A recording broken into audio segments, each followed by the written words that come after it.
What's up everyone? This is Jayco and mga kadonat. Nandito tayo ngayon sa media launch ng much anticipated 50th Metro Manila Film Festival M3 ng MQuest and APT Entertainment, The Kingdom. Siyempre, nandito mga cast, grabe, I'm overwhelmed. We have Ms. Sue Ramirez, Mr. Sid Lucero, and Miss Kristen Reyes. Bumati naman po tayo sa ating mga kadonat. Hi! Hello mga kadonat! Butas na ba kayo? Favorite flavor? Ako? Yeah. Ang hirap. Top of mind. Lahat. I like the, Choco glazed, honey glazed. Glazed donut. Mas masarap nga. I like the Al Capone ba yun? Ayan, sige, papadalan ko kayo next time. Wow! Ayan, first of all, congratulations. You're part of 50th Metro Manila Festival. That's very special. No? And of course, another special is kasama niyo si Papa P and Sir Bossing Vic Soto sa The Kingdom. Anong reaction niyo working with them? Actually, selling point ko si Bossing tsaka si Papa P. Nung sinabi nila, I didn't even think of reading the script. I knew it was going to be a good movie. So I said yes right away. Same. Same. Yes now, read later. Same. So grabe, no? Mapapanood na rin natin mamaya ang full trailer. So abangan din natin to. Excited din kami. Hindi rin namin. Oh my God, sabay-sabay natin. Ayan. Speaking of that also, na-release na rin ang poster. What was your reaction? Oh, grabe. Oo nga pala, hindi ko pa na-post ko ba? Mali! Thank you. Post ka ba Ang ba? ganda ng poster. Yeah. Ang Super ganda. astig ni Bossing tsaka ni Papa P. Nalaman yung nakasama sila, ano yung initial reaction nyo? May initial reaction. Sabi ko, uy, mabigat to Ang na, sexy ni Papa P. Yun yung initial reaction. Drama. Mabigat. Vic Soto, drama. Bigatin. Pang ilang MMFF nyo na po ito? Nakamakasama yung pelikula ninyo? Or this is your first time? Parang full-blown. I did a movie also before with Bossing din for MMFF niya with Don Zulueta. But I was a cameo role there. That was my first time. And then ito. So si Bossing lahat ng kasama ko Grabe, sa no? Ayan. Anong MMFF story po ninyo? Metro Manila, like, yung bata po ba kayo? Nanonood po ba kayo ng Metro Manila Oo before? naman. Di ba? Inaabangan ko yun ng bata ako. And speaking of that, anong favorite Bossing movie ninyo? OMG. Ako talaga sinabi ko to sa'yo. Ano yun? Antika Bisanda? Hindi. Darling kong aso. Darling kong Favorite ko talaga. Yun nung bata ko as in promise. As in paulit-ulit ko yun pinanood. I love that movie. Ako, well, syempre, parang nakasanayan na natin noon talaga si Bossing Vic Soto, diba? So, isa siya sa mga napapanood ko rin ng bata ako. And of course, yung mga horror films, kasama yung mga kaibigan. Yeah, di ba Secret and all that? After ng mga movie na pang pamilya, and then barkada naman. Sir Sid? Wala masyado akong napanood ng movies niya eh. Pero ako, super big OK Cafeco fan ako. Oh, yeah. Sobra. As in, lahat ng part na yun doon na daan ako, isa lang yung role. Describe your film, The Kingdom, in 3 words. Oh. Start with Ms. Sue. Sorry. Describe 3 words. Okay. Yung The Kingdom, yung movie ninyo. Describe in 3 words. It's unique. Oh, Sige, tigisa tayo? Tigisa na lang para. Okay, it's original. Original, yes, of course. Extravagant. Totoo yan. Actually. Very true. Any Christmas plans? None. Plans, family. Wala. Yeah, po ano family, plano ng family, yun yung plano namin. Yeah.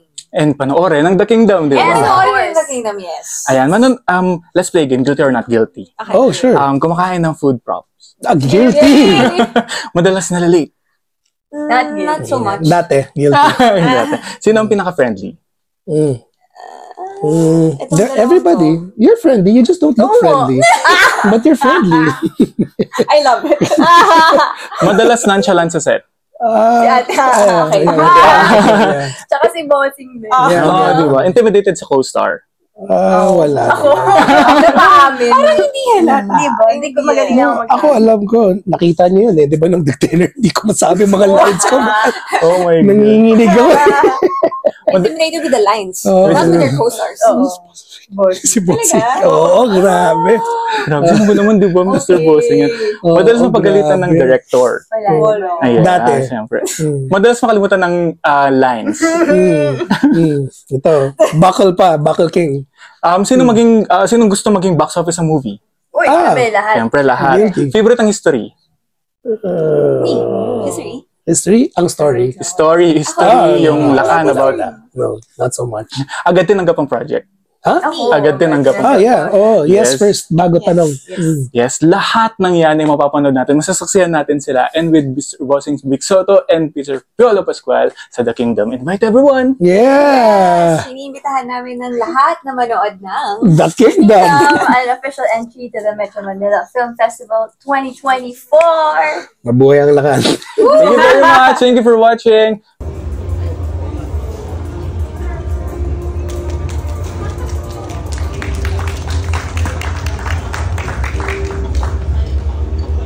Ang nag-iisang anak ni Dayang Matimyas.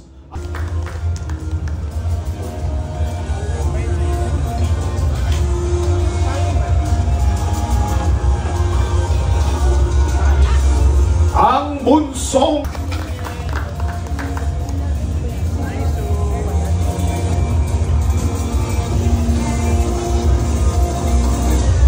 ang pangalawang supling ng Lakan, ang pinunong may utak at higit doon ay puso para sa mga malaya, Dayang Matimyas!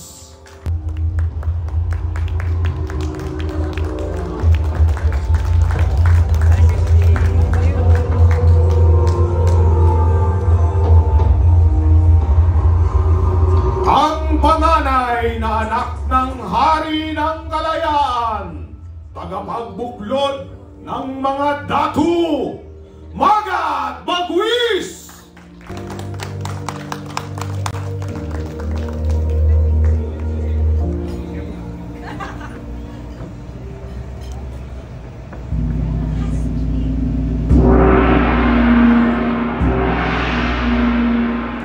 At ang hinirang tagapamahala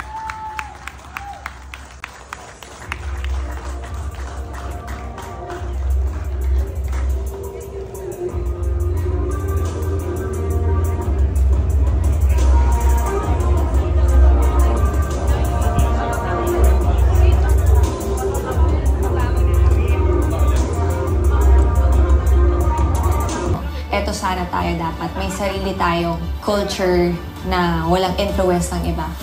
The story itself is solid. Pag gumagawa tayo ng pelikula, we wanna be able to feel yung eagerness mo to know about the film. And I can safely say, that with The Kingdom, uuwi ka na mag-iisip na ano ba talagang pwedeng nangyari sa buhay natin mga Pilipino if given a chance. Ito yun, dinidepict nyo yun, the what if we were not conquered.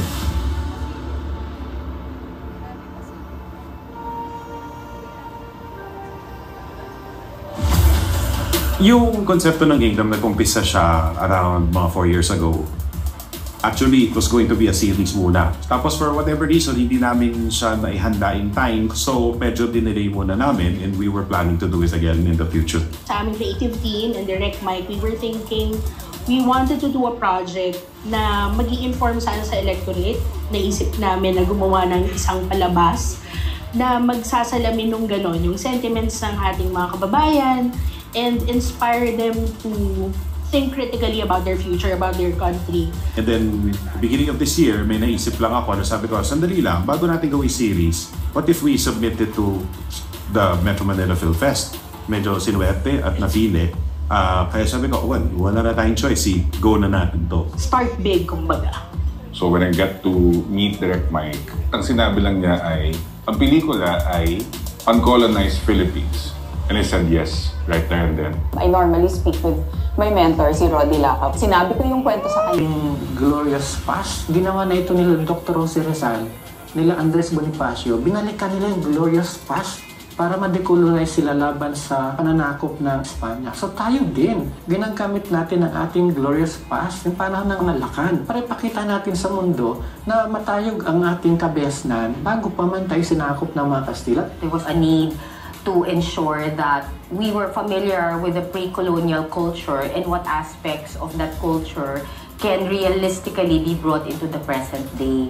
Sa ating kultura sa nakaraan, maraming unknown kasi hindi naman lahat dinescribe ng mga Kastila sa pagkadating nila. Dito na pumapasok yung merong basis, pero kinakailangan meron ding artistic license. Yung makikita natin sa screen, yun na yung parang combination ng napag-aralan namin as truthful historical fact at yung mga what if na dinesign na namin based on mga feeling namin ito yung gagawin sana.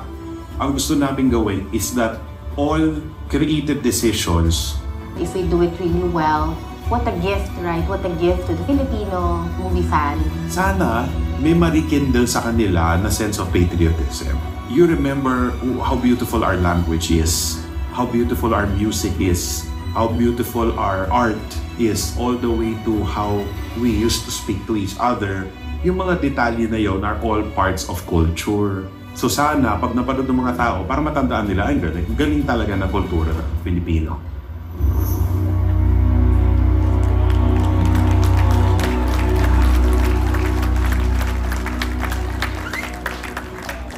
Woo!